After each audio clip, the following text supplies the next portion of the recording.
Good morning, good afternoon, everyone, and welcome to this Ask the Expert session about Alma and CDI single activation. My name is Christine Stohn, and I'm one of the presenters today. I'm joined by two other presenters from different teams. So I'm from the Discovery team, and then there's Dana Moshkowitz, who's from the Alma team, and Lieve Rotjes, who's also from the Discovery team. And obviously, single activation touches both. It touches Alma, but it also touches Discovery. So we split the questions accordingly between us. We have 8 questions which were pre-submitted, which we're going to answer in the first part of this session. And then you can also add additional sessions.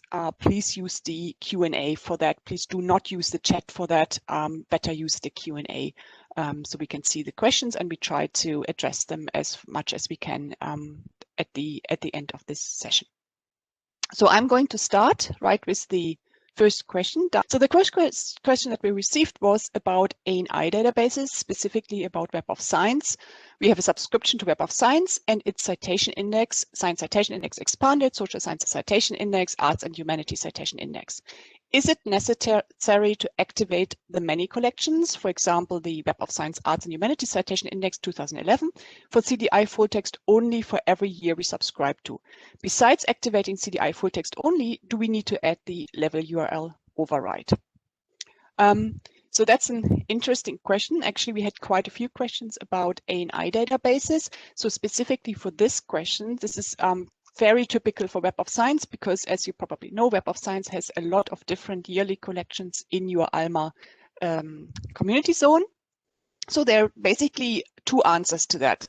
It depends. It depends on what type of subscription you have for Web of Science. If you subscribe to the entire content of Web of Science, not just to specific years, but really to the entire content, then you can use from next week onwards a single collection that we add into the knowledge base. That is not yet available, but it will be available next week.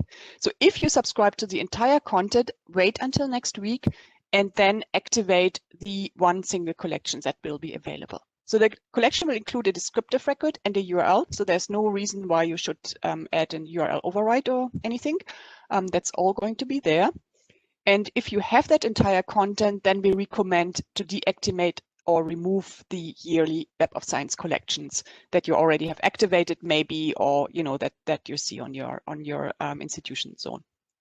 And with activating the single Web of Science collections, of course, the complete content of Web of Science will be searchable in CDI. If you only subscribe to a subset that is specific years, and I believe many of you do, then you have to use the yearly collections because obviously we don't know which ones you're subscribing to.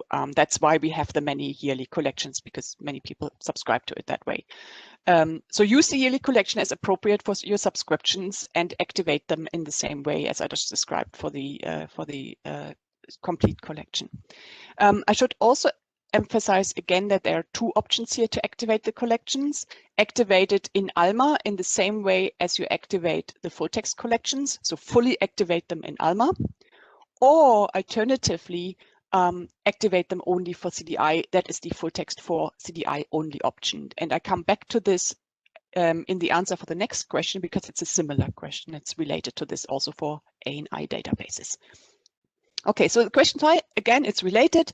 Why can I not just activate A&I databases for search? They do not have full text. Why use the full text for CDI only function? I find this confusing. I agree, this is a little bit confusing.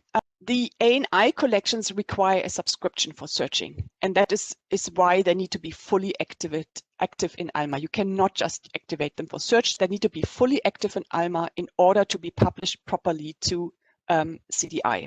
So this is, you're indicating that you have a subscription, you need to activate it fully. The activate for full text for CDI only option was actually originally developed for full text collection. It was not meant for A&I databases, but then we actually added the option to also use this for A&I databases. This is why it's still saying activate for full text for CDI only. A&I databases do not have full text. They're usually just for search, like Web of Science, Scopus, etc. You activate them, they are becoming searchable, and if full text is available or not is determined by your other subscriptions that you have active in Alma. So for example, you have a Springer collection active in Alma, and you have portfolios active. They're published to CDI.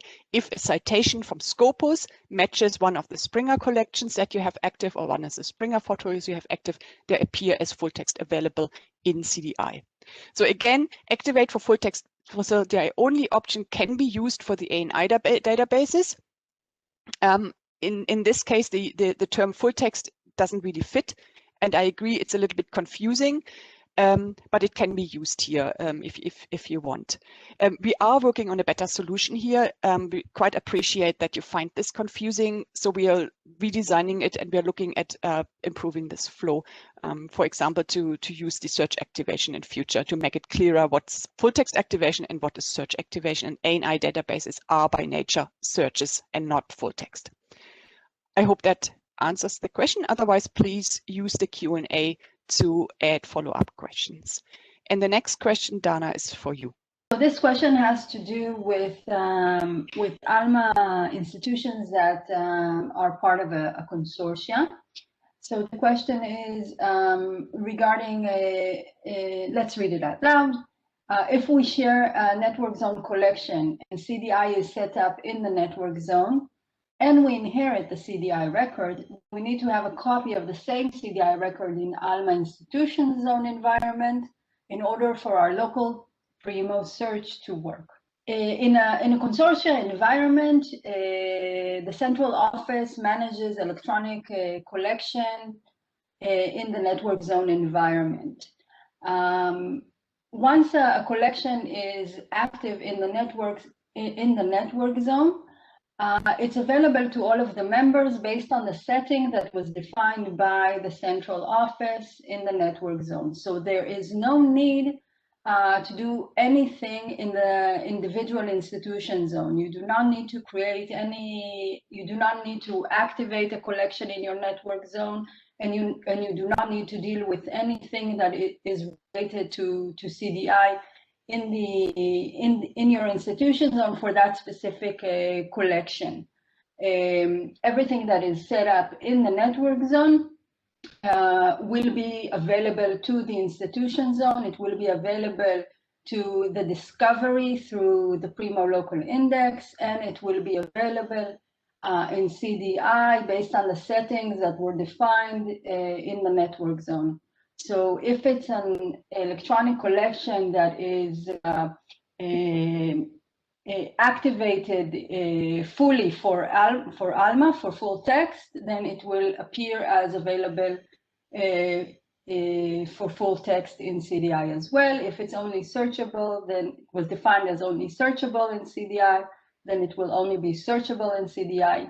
So it all depends on how the collection was activated in the network zone and what are the CDI attributes. But the whole idea is that it's managed for you centrally in the network zone, and you do not need to do anything in your individual institution zone. So you don't need to bother with it. It's all set up for you by the central office. Okay, so the next question is how to know what collection is responsible for a record to appear in CDI. So you have a record on CDI, you don't know where this is coming from, why this is appearing here. In Primo Central, this was a little bit simpler because obviously you activated collections separately for search and for full text.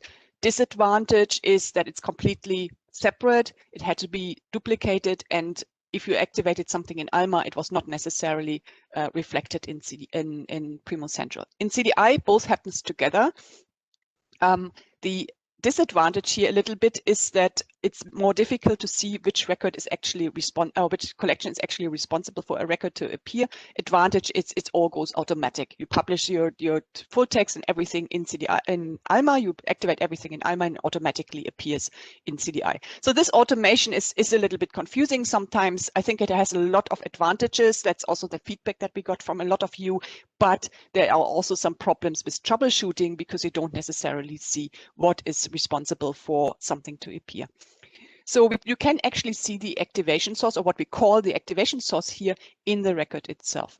So I have a screenshot here, and you see in the record on the bottom, it's maybe a little bit small, but if you look at the orange box, it says source Wiley Online all journals, and that is the activation source. It's not the metadata source, it's the activation source, which means that is the collection in Alma that is responsible for this record to appear. And sometimes you will see several of these sources because obviously several collections are responsible for this to appear. Now, this appears for the majority of the records. We recently discovered that it doesn't appear for some of them. It's a relatively recent development, and that is something that we are still investigating. So there may be cases where you actually don't see the source at the moment. So again, we are analyzing this, and that's obviously something that we want to fix as soon as possible. There are cases where the collection name that you see on the screen in your record is not exactly what you see on Alma. The reason is that both Summon and Primo are using different knowledge bases, but they're using the same central index. And the name of the collection can only come from one knowledge base. We cannot alternate between the Alma knowledge base and the 360 knowledge base. So the name of the collection is at the moment coming from the 360 database. Our knowledge base team is working on aligning this, so they both have the same names, but that's a bigger task. So that doesn't apply to everything yet. So if you see something or a source there which doesn't have the exact same name that you have on your activations on Alma, then it's best to look at the CDI collection list. The CDI collection list does have a column on the right-hand side for the alternative collection name. That is the collection name that is coming from 360, and this is what you will see on the UI. So again, you see the activation source in your record. It's on the record on the bottom as in the screen here. If the name of the collection does not entirely match the name that you see in Alma and you're not 100% sure what it is, look at the CDI collection list for the alternative collection name. There are also some cases where there's a one-to-many or many-to-one match between the two knowledge bases, and that is explained a little bit more in the CDI tips and tricks document that we publish on the CKC. So this is not something that should happen very often, but it can sometimes happen. And in that case, you may also see a collection name there, which is not entirely what you expect to see from Alma. So again, check this in the collection list, or check this in the also in the CDI tips and tricks document to maybe learn a little bit more about how this maps to between the knowledge bases. But for the majority of cases, you will see the activation source here for a record in the record itself. So let's look at the next question. This question is about display of records in the discovery system. The question is there any information about how DBIDs map to values in and/or fields in PNX records? This information is not included in the CDI collection list. It is often not obvious where problematic records originate, and this information would help us to decide whether we need to adjust our settings. So this is the question. Now let's look at the answer. So as Christine explained in the previous question, we have two what we call sources of collections when we look at CDI records. First of all, you have what we call the activation source. This is the collection that made sure that your that a particular record appeared in your discovery front end. So when a user does a search. So this is the Alma collection that you've activated to make sure that this particular collection and the records indexed in it will appear in CDI. So this is what we call the activation source, what you've activated in Alma. The second thing that's important here to answer the question is what we call the metadata source. This is actually the source of the metadata that is that you'll find in CDI. So the provider of the content metadata, the provider that created or made available this metadata to our CDI index. Now, keep in mind that a merged record in CDI, so a record that consists of is the result of the merge of multiple provider records, that merged record consists of several metadata sources. So all of these metadata sources contribute to the appearance of the merged record in CDI. Now, let's look at what the library has control over, because that really was the core of the question in the previous slide. The library has control over the activation source. They can activate a collection in Alma for full text or for search or both.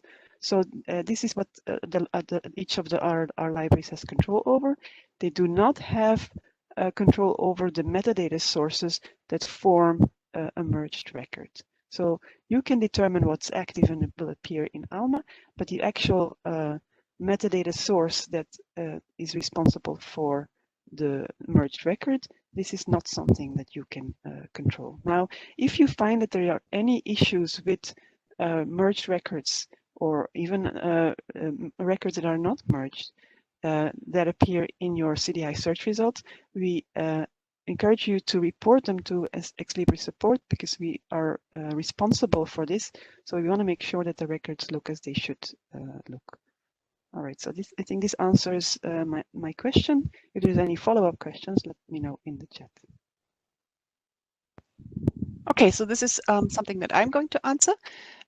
We found journal level records in CDI that pop up as full text available. How do I get rid of those records? We already have our own catalog records. These are duplicates. So the journal level record for CDI appears under two conditions. First of all, it has to be part of a CDI collection, and we do have some collections, unfortunately, I have to say, which have journal level records. And then it also has to have an active portfolio on Alma. So under those two conditions, you see journal level records popping up from CDI, and they're probably going to duplicate what you have already in your catalog. This is unfortunately not something that you can resolve locally. We are working on removing those journal level records from the CDI collections. They really don't serve any purpose. They shouldn't be there. The CDI collection should have article data, books, book chapters, etc., but not journal level records. So again, you cannot actually resolve this locally, because the records will automatically pop up on CDI. There's a lot of advantages in that automation, but that is one of the disadvantages that you have there. And we are working on removing the journal level records, so they will automatically disappear when we are removing them from the collections. We actually removed them already from a big part of the collections. So we had this problem a little bit bigger or a little bit more last year, but I think it's at least to a large extent already solved, and we're working on solving this entirely. Next question is, we have a lot of local collections with local portfolios. Are these taking into account for discovery? How? These collections have no DBAD, and I don't have all the CDI options in the CDI tab that the CZ collections have.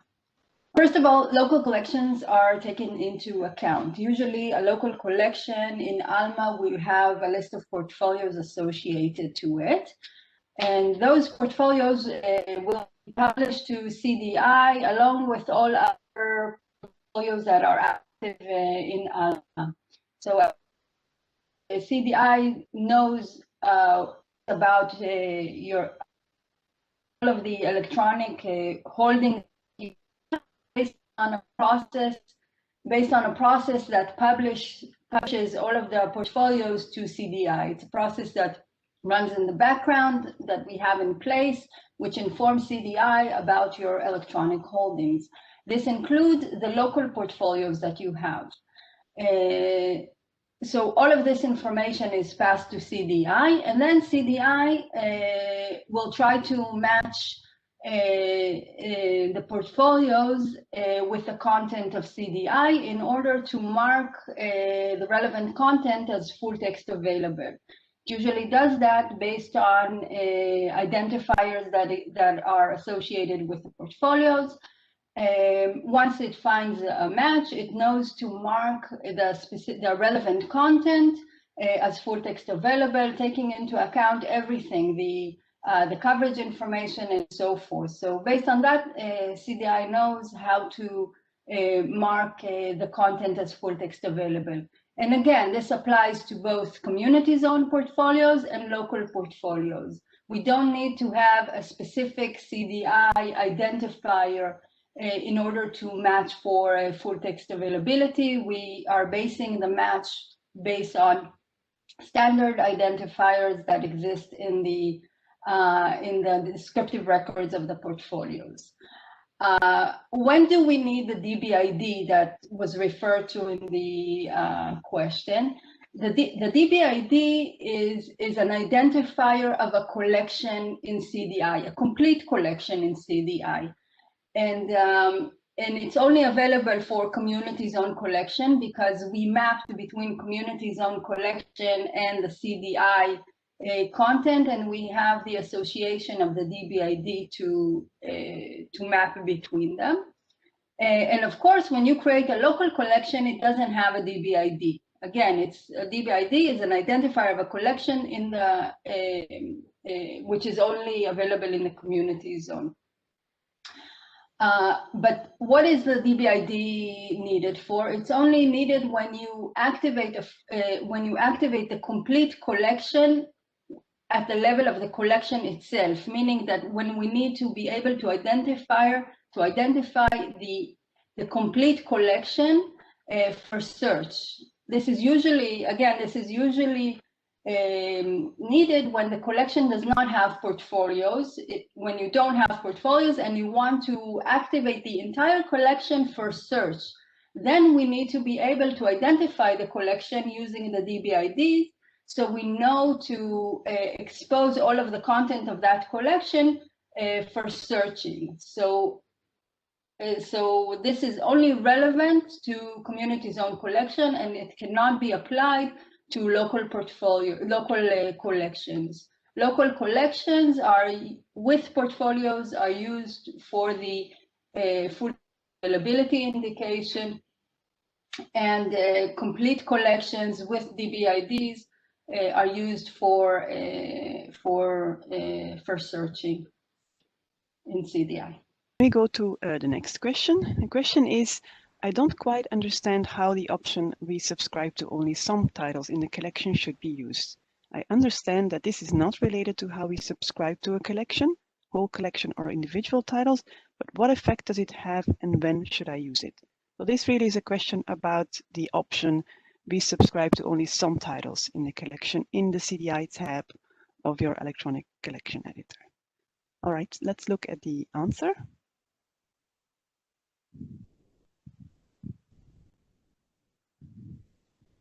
Dana, can you move to the answer? All right. Okay, so let's look at this setting. So as I said, you can find it in the CDI tab of your electronic collection editor, and you can set it to either yes or no, and we have default settings. Now, this option is available only for aggregator and selective collections with portfolios. It's not available for database types of collections, because for those you can't really subscribe selectively. So there's no point to having this option there. So, but it is available for collections that are indexed in CDI that have aggregator or selective collections. Now, if you set it to yes, it means it has, or you set it to no, this has an impact on how CDI will treat this collection. If you set it to yes, then CDI will match the content of the collection to the content of the collection in CDI to active portfolios that you have in your institution. And so we will look at the holdings file and we will check for each of the portfolios in the holdings file the content in CDI, and we'll flag the content is available if we find an active portfolio. However, if you set it to no, then CDI will set all the content of this collection to full text available without matching to individual active portfolios that you have. So it essentially tells CDI, I subscribe to the whole collection, so you can indicate this whole collection as being available in full text. Now, let's look at the recommended settings. First of all, the settings depend on the type of linking that is used in CDI. So for linking record collections, where the linking goes not via the link resolver, not via Alma, but via the link that is found in the CDI record. For those type of collections, in case you subscribe to the whole collection, we recommend that you set this setting to no. So we subscribe to only some titles in the collection should be set to no. You subscribe to everything, and the linking does not work via Alma, so we don't need Alma in this case. So you can set the setting to no. This will make sure that all of the content of the collection will be marked with full text availability, and you can link via the link that is found in the CDI record. So now let's look at a different type of linking for link resolver types of collections where Alma is needed to link to a specific record in the collection. We recommend to keep the setting to yes for the we subscribe to only some titles in the collection option. So this indicates that CDI will look at the portfolios, and this is the default setting. So again, you don't need to make any changes here. This is the default setting. The risk of setting this selective option to no for link resolver types of collections is that you have partial collections in Alma. Some of the portfolios are not active, or in some cases, there are some missing portfolios in Alma.